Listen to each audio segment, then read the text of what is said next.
রাকিব নামে এক চাচা, ওনার ৬-৭ সেশন, আমারও বড়, উনি এখনো সভাপতি।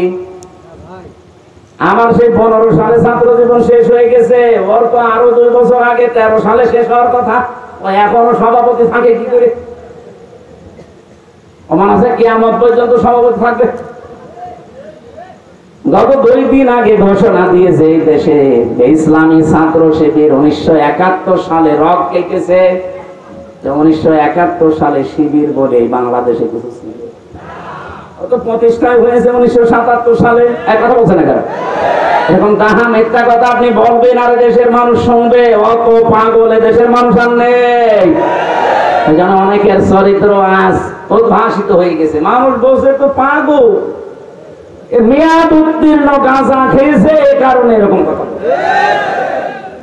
কারণ মেয়াদ উত্তীর্ণ গাঁজা যারা খায় না তারা তো এরকম কথা বলার কথা না। যারা মেয়াদওয়ালা গাঁজা খায়, এই যে লালনের মাঝারে যারা গাঁজা খায়, মেয়াদ উত্তীর্ণ গাঁজা না, মেয়াদওয়ালা গাঁজা খায়, এই জন্য উল্টা পাল্টা বকে না করে থাকে।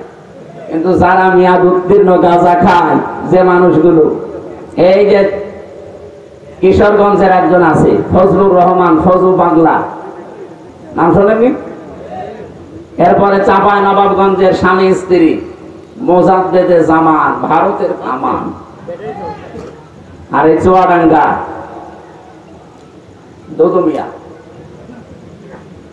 এই মানুষগুলো যা কথাবার্তা বলছে, একটা কথা আপনি সত্য পাচ্ছেন, আর এমন এমন কথা বলে যে বিষয়ে তাদের জ্ঞান নেই। অথচ কোরআনের নির্দেশ ওয়ালা তাকফু মা লাইসা লাকা বিহি ইলমুন, যে বিষয়ে জ্ঞান নেই মুখ খুলবা না। আর ওরা যেটা জানে না ওটা বেশি করে বলে। আপনি আন্দাজে কেন বলতে গেলেন যে ১৯৭১ সালে শিবির যারা তারা রক কেটেছে? এরকম যাহা মিথ্যা কথা মানুষ শুনবে, এদের জন্ম ১৯৭৭ সালে। আমি কি মানিয়ে বলছি? এই জন্য যেই জিনিস যার ছিল কিন্তু হারিয়ে ফেলেছিল, ওইটা যদি সে ফেরত পায়, এই হাদিসের শাস্তির আওতা মুক্ত থাকবে, সে নবীর উম্মত থেকে বের হয়ে যাবে না, জাহান্নামে তার স্থান তৈরি হবে না। সুতরাং ইসলামী ব্যাংক যাদের ছিল তারা ফেরত পেয়েছে, এই হাদিস তাদের জন্য না। কিন্তু যে জিনিস যার না, সে যদি জোর করে ওইটা নিয়ে নেয়, জবরদস্তি করে দখল করে নেয়, আল্লাহর কসম আপনি নবীর উম্মত আর নেই। আপনি যতই নামাজ পড়েন, রোজা রাখেন, এই কথা বললেন না কেন? আশা করছে আপনি হাদিসের এই বাংলা ভাষা বুঝে ফেলেছেন। এরপরেও যদি কার কপালে হেদায়েত না আসে, এ দোষ আমির হামজা কার? আল্লাহ দোষ। হেদায়েত পাওয়ার যোগ্যতা থাকা লাগবে না, আল্লাহ আন্দাজে হেদায়েত দেবে।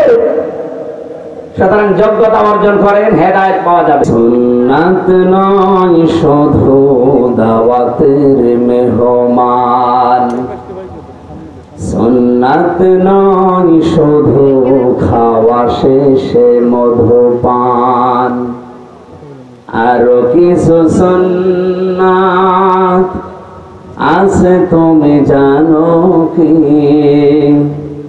জানলেও জীবনে কখনো তা মানো কি? সুন্নাত শুধু নয় মাজলুম সহায়ক, সুন্নাত অহুদে জালিমের প্রতিরোধ, সুন্নাত শুধু নয় নির্জন ধ্যানে যাওয়া, আর সুন্নাত হলো পাথরের আঘাত খাওয়া। মহাব্বতে তার সুদিনের সাথী তুমি, মহাব্বতে তার সুদিনের সাথী তুমি, দুর্দিনেও তার পাশে থাকো কি? আর কিছু সুন্নাত আছে তুমি জানো কি? জানলেও জীবনে কখনো তা মানো কি? সুন্নাত কোরআনের সমাজ বিনির্মাণে বৈরী সকল পথ মাড়িয়ে চলা সুন্নাত দাওয়াতে দিনের পাশাপাশি ইসলাম রক্ষায় হাতে তলোয়ার তোলা সুন্নাত শুধু নয় নমনীয় আলাপন সুন্নাত প্রয়োজনে হংকার গর্জন সুন্নাত শুধু নয় মেশতরতে যাওয়া আর সুন্নাত হলো রাষ্ট্রনায়ক হওয়া মহাব্বতে তার খালিদ ওমর আলী হামজার মতো তার পাশে থাকো কি আরো কিছু সুন্নাত আছে তুমি জানো কি জানলেও জীবনে কখনো তা মানো কি আলহামদুলিল্লাহ প্রাণপ্রিয় জেলা কুষ্টিয়া কুমারখালী থানার অন্তর্গত সান্দিয়ারা হাফিজিয়া মাদ্রাসার উদ্যোগে ডাসা হাই স্কুল ময়দানে মহাবিশ্বের মহাবিশ্বর আমাদের মালিক মহান রব্বুল ইজ্জাত আল জালালের মুখের পবিত্র বাণী কোরআনে কারীম তাফসীরুল কোরআন মাহফিলের স্বনামধন্য সভাপতি জনাব আমির হোসেন জুয়েল, সভাপতি সান্দিয়ারা হাফিজিয়া মাদ্রাসা ও ডাসা মাধ্যমিক বিদ্যালয় কুমারখালী কুষ্টিয়া। তো সভাপতি আতালাল্লাহু উমরাহু ওয়া বারাকাল্লাহু ফি হায়াতি, বলেন আমিন।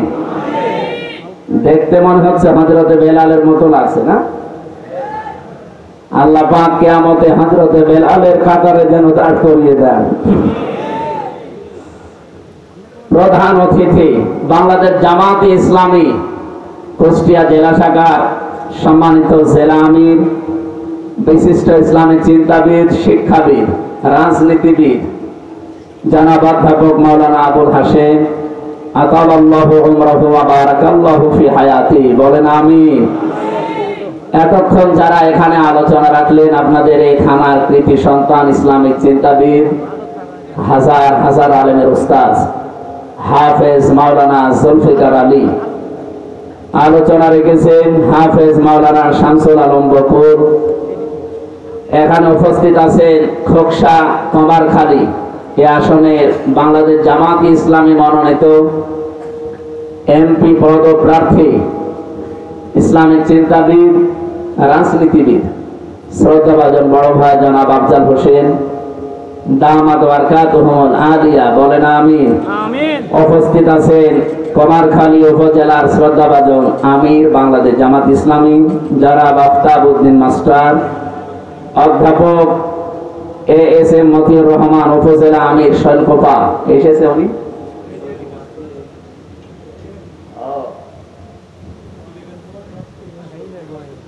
শৈলকুপা বাংলাদেশ জামাত ইসলামী মনোনীত এই আসনের জন্য উনি মনোনীত এমপি পদপ্রার্থী। এসেছিলেন ওই মনে হয় মাগরিবের পরে, আমি যখন যাচ্ছিলাম ওই সময় দেখলাম কথা বলছিলেন। এখানে উপস্থিত আছেন হাফেজ মাওলানা মোহাম্মদ আবু সাইদ, ইউনিয়ন আমির পান্টি কুমারখালী কুষ্টিয়া, এই ইউনিয়নের সম্মানিত আমির।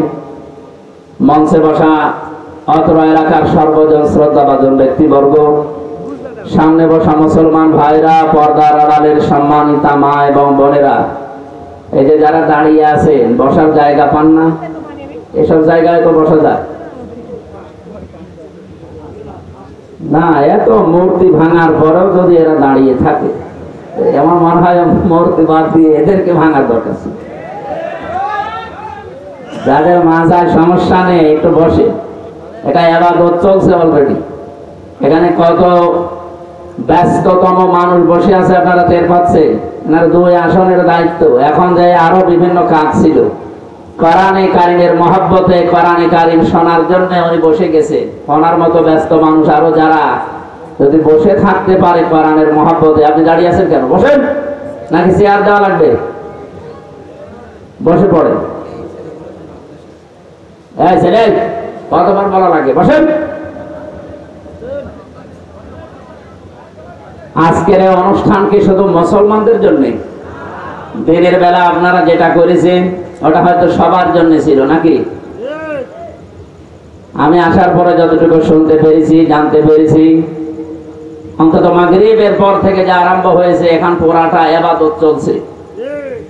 এই ইবাদতটা পৃথিবীতে যত নফল ইবাদত আছে তার ভেতরে সবচাইতে উত্তম এবং শ্রেষ্ঠ, আফদালুল ইবাদা। এখানে তাফসীল দিয়ে নবীজি জানিয়েছেন পৃথিবীতে এর চাইতে উত্তম ইবাদত আর নেই। মসজিদে নববীতে নবীজি প্রবেশ করে দেখলেন কিছু মানুষ কোরআন শরীফ নিয়ে ব্যস্ত আছে।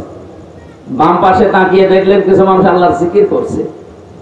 নবীজি বললেন দুইটা দল ভালো কাজে আছে, তবে সবচাইতে উত্তম কাজে আছে তারা যারা আল্লাহর কোরআন নিয়ে ব্যস্ত আছে। আল্লাহ আমাকে এই মুহূর্তে নির্দেশ পাঠিয়েছেন কোরআনে কারিম নিয়ে যারা ব্যস্ত আছে আমি যেন তাদের এই ময়দানে শ্রোতা হিসাবে বসে পড়ি। আপনি টের পাচ্ছেন কি বললাম?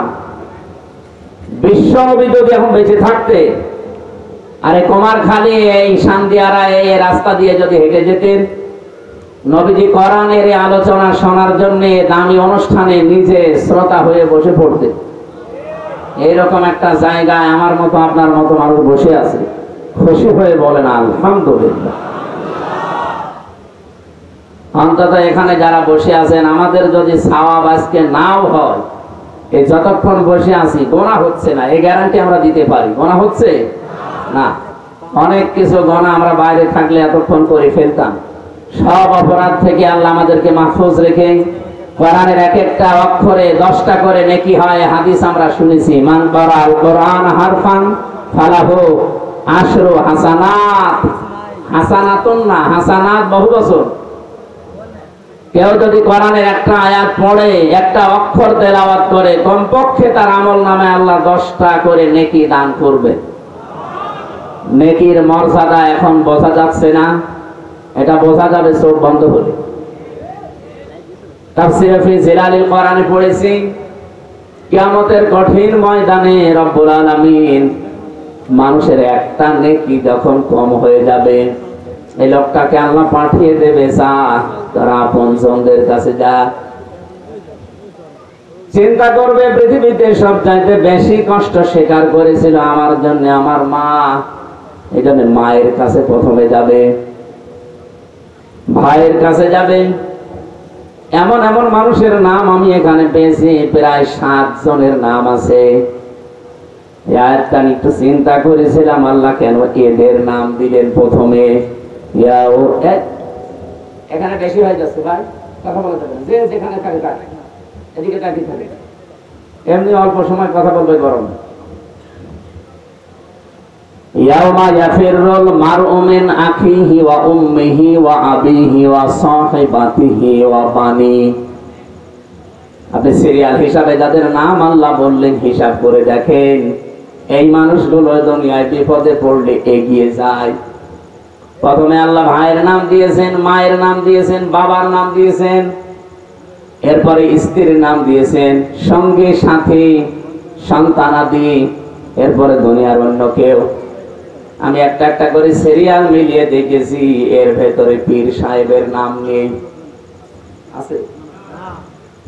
প্রথমে ভাইয়ের নাম, মায়ের নাম, বাবার নাম, স্ত্রীর নাম, সন্তানের নাম, বন্ধুর নাম, 7 নম্বরে দুনিয়ার অন্য কেউ।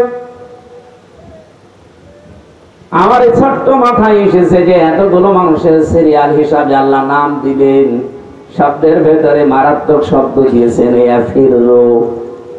এর বাংলা অর্থ হচ্ছে মাজা তুলে দৌড় দেওয়া। এই এলাকায় আমার মনে হয় কুষ্টিয়া এলাকায় মানুষ বলে খেচ্ছে দৌড় দেওয়া। খেচ্ছে দৌড় দেওয়া বলে সাপে তাড়লে বাঘে তাড়লে মানুষ যেভাবে দৌড়ায়, কিয়ামতে আপনজন দেখলে মানুষ ওইভাবে দৌড়াবে। কুষ্টিয়াবাসী, এটা রেকর্ড হচ্ছে, তামাম দুনিয়া এখন শুনতেছে, বাংলা ভাষাভাষী যারা লাইভে, সবাইকে উদ্দেশ্য করে বলছি, যাদের নাম বললাম সিরিয়াল হিসাবে আল্লাহর দেওয়া ঘোষণা অনুযায়ী, এরা যদি কিয়ামতের দিন স্বীকার না করে পালিয়ে যায়, বলেন তো যারা পীরের ওপরে ভরসা করে আছেন, আল্লাহর কসম অনেক পীর বলবে আমি পীরই ছিলাম না। আপনার মা যদি বলে আমি সন্তান পাবো কোথায়, আমার তো বিয়ে হয়নি, বাবা যদি বলে আমি সন্তান পাবো কোথায়, আমার বিয়ে হয়নি, আল্লাহর কসম পীর সাহেব বলবে আমি পীরই ছিলাম না, মরিদ পাবো কোথায়। এই জন্য কারো উপরে ভরসা করে কোনো লাভ নেই। আপনার শুধু নিজের জীবনের উপরে ভরসা করেন, কতটুকু কাজ কারবার আপনি করলেন। আমার এই 33 বছর বয়স, এই 33 বছরে আমি যা করেছি, এইটার উপরে ভিত্তি করে আমার জীবনে কিয়ামতে আল্লাহ বিচার করবে। মাঝে মাঝে একা থাকলে মনে হয় এখনই যদি মারা যায়, আল্লাহ পাক যদি নিজের সামনে দাঁড়িয়ে জিজ্ঞাসা করে, আমির হামজা 2024-25 সাল চলছে, এটা জুন মাসের 1 তারিখ পর্যন্ত তোরে মাফ করে দিলাম, যা শুধু 2 থেকে 10 এই 9 দিনের হিসাব দিয়ে জান্নাতে চলে যা। আমার তো মনে হয় এই 9 দিনের হিসাব এখনো আমার জোগাড় হয়নি। আপনারা পারবেন না? আপনারা পারবেন। আপনার আল্লাহর ওলি আছে না লালন, এ থানায় না? হ্যাঁ,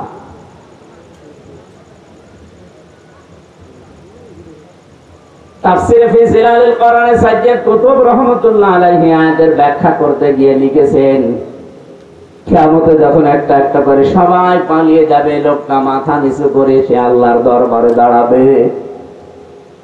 লোকটা যদি জ্ঞানী হয়, জ্ঞানী মানে আলেম, এই লোকটাকে আল্লাহ চাদর দিয়ে ঘিরে নেবে, কুদরতি ভাবে ঘিরে একা একা জিজ্ঞাসা করবে, এই কাজগুলো করেছিলি? ও তো জানি যে আমার আগে পরের প্রকাশ্য গোপনের সব বিষয় আল্লাহর জানা আছে। মাথা নিচু করে বলবে, আল্লাহ হ্যাঁ আমি করেছি। আল্লাহ পাক ওই লোকটা আলেম, এজন্য ওর দিকে তাকিয়ে এর অনুশোচনা অনুতপ্ত হওয়া দেখে ডাক দিয়ে বলবে, আমার দিকে তাকা, গোপনে তোরে মাফ করে দিলাম, কাউকে বলবি না, যা। আপনি কথার লোড কত টের পেয়েছেন? কিয়ামতের দিন আলেম এদেরকে আল্লাহ অপমান করবে না সবার সামনে, জন্য কুদরতের চাদর দিয়ে ঘিরে নেবে, অপরাধগুলো স্মরণ করাবে ঠিক। মাথা যখন নিচু করে অনুতপ্ত অনুশোচনা করবে, লোকটার জন্য আল্লাহ বলবে, কাউকে কিছু বলবি না, গোপনে করে মাফ করে দিলাম। কিয়ামতের ওই কঠিন ময়দানে এখানে যে কয়জন অন্তত নামের আগে মাওলানা লেখা আছে, আমরা বড় বিপদে আছি। হযরতে আবু দারদা বলেন, হাদিসের ব্যাখ্যা করতে গিয়ে, ওমান আমিলা ফিহি মাজা, কিয়ামতের ময়দানে 5টি প্রশ্নের 5 নাম্বার আল্লাহ বলবে, যতটুকু জানতে তার কতটুকু মানতে, এটা বলো। উনি বলেন, আমার সবচেয়ে বেশি ভয় হয় এই পয়েন্টটার উপরে, কারণ আমি যতটুকু জানি ততটুকু তো মানতে পারি না। কিয়ামতের দিন আমার মনে হয় এই পয়েন্টটা এসে আমি ধরা খেয়ে যাব। এই যে আল্লাহর পাকের এই বিচার ব্যবস্থায় ওই জায়গায় আমার আশার সঞ্চার হয়। আলেমদেরকে আল্লাহ ঢেকে ফেলবেন কুদরতি চাদর দিয়ে, সবার সামনে অন্তত অপমান না করে বলবে, বান্দা কাউকে বলবি না, যা, আমার যে গফুর আর গফফার নাম আছে আমি তোরে মাফ করে দিলাম। পৃথিবীতে যত ইবাদত আছে আপনি চিন্তা করতে পারেন, সব নফল ইবাদতের ভেতরে আজকের এই অনুষ্ঠানটা আল্লাহর কাছে সব চাইতে দামি।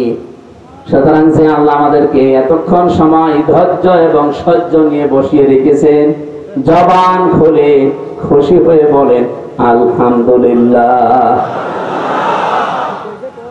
দরুদ আর সালাম পাঠ করছি মুহাম্মদ রাসূলুল্লাহ সাল্লাল্লাহু আলাইহি ওয়াসাল্লামের প্রতি। আমরা কোরআনে কারীম 2টা জায়গা থেকে 2টা আয়াত পড়েছি। প্রথমে পড়েছিলাম সূরা জুমারের 53 নম্বর আয়াত, দ্বিতীয় নম্বরে সূরা মরিয়মের 41 নম্বর আয়াত। আমি দুইটা আয়াতের কিছু টাচ দিতে চাই। তাফসীর করতে গেলে 1 ঘন্টা আমি বলেছি না, এত অল্প সময়ে এক একটা আয়াতে যত কথা আছে সব শেষ করা যাবে না, আমি টাচ দিই। আল্লাহ রাব্বুল আলামিন বলেন, ভালো করে মিলাবে নিজের জীবনের সাথে।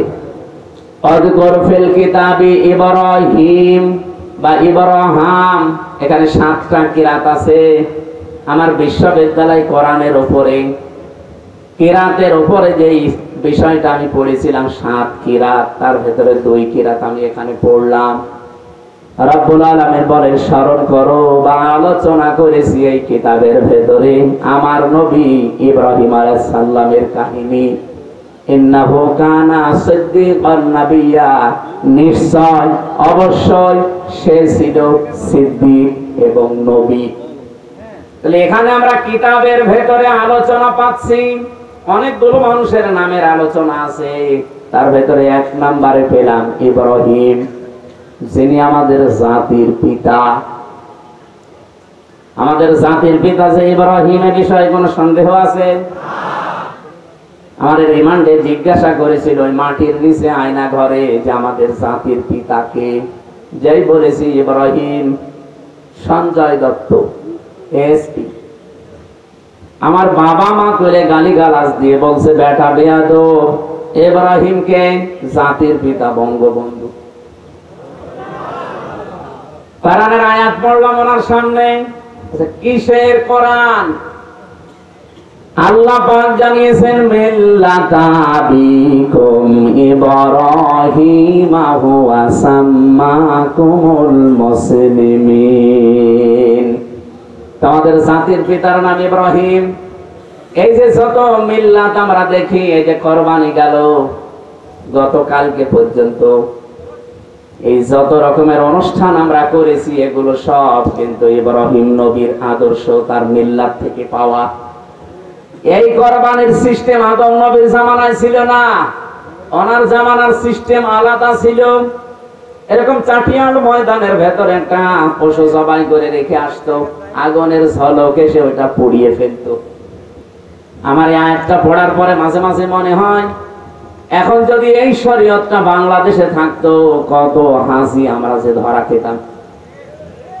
কারণ হালাল খাবার, হালাল কর্মজীবন, জীবন পবিত্র, এইরকম মানুষেরটাই শুধু আল্লাহ পুড়িয়ে ফেলতো, বাকি যার হালাল কর্মজীবন নেই তারটা পড়ে থাকতো।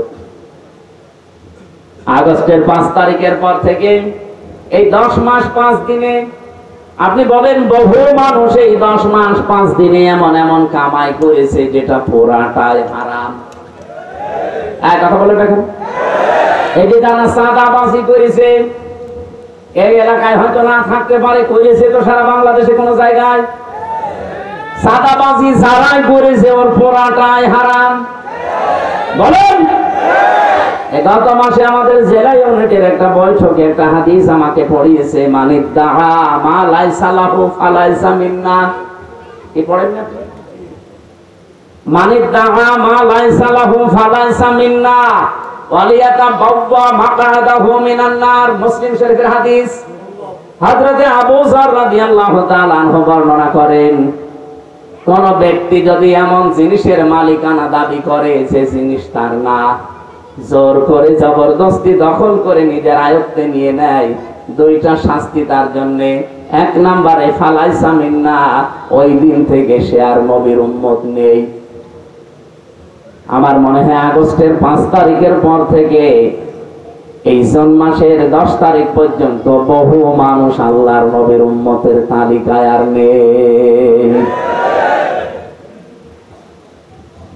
2 নাম্বারটা আরো কঠিন, ওয়ালিয়াতাবাওয়া মাকআদাহু মিনান নার। সে যেন জাহান্নামে নিজের স্থান একটা তৈরি করে নিল। সুতরাং যারা এই কাজ করেছেন, এখনো করছেন, আপনি যদি এই টাকা, এই সম্পদ, এই মাল যদি তাকে ফেরত না দেন, আপনি মরে গেলে আমি না, কাবা শরীফের ইমামও যদি বলে বিসমিল্লাহি ওয়া আলা মিল্লাতি রাসূলিল্লাহ, কিছুই হবে না। আল্লাহর নামে রাসূলের দলে তুলে দিয়ে গেলাম, আপনি আল্লাহর নামেও নেই, রাসূলের দলেও নেই। এই কথা বলেন না কেন? সুতরাং আমরা চাই আমার নিজের জেলা এটা 64 জেলার ভেতরে জেলার প্রতি আমার মায়া মহব্বত ভালোবাসা এমনি মানুষ হিসাবে একটু বেশি। সেই হিসাবে বলছি, যারা অন্যের সম্পদ দখল করেছেন ফেরত দেন। কারা কারা দেবেন হাত তোলেন তো। ও, এলাকায় হালকা কয়েকজন আছে, ঠিক। হাদিস মনে হয় এখানে বলা আমার ঠিক হইল না নাকি? এলাকায় তো এগুলো নেই।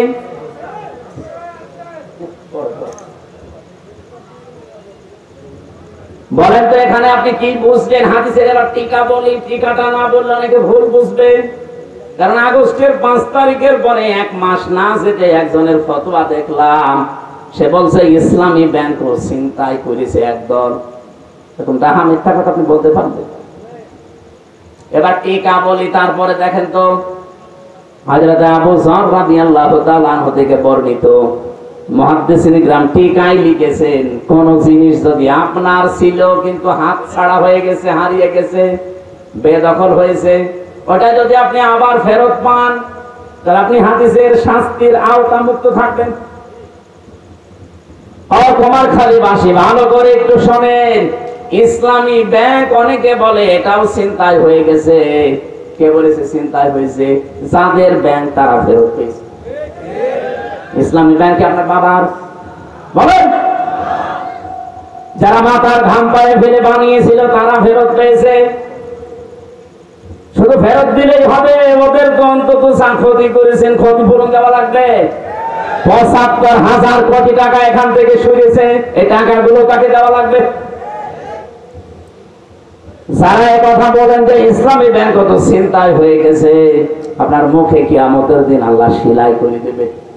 এরকম তাহা মিথ্যা কথা আগামী থেকে আর বলবেন না।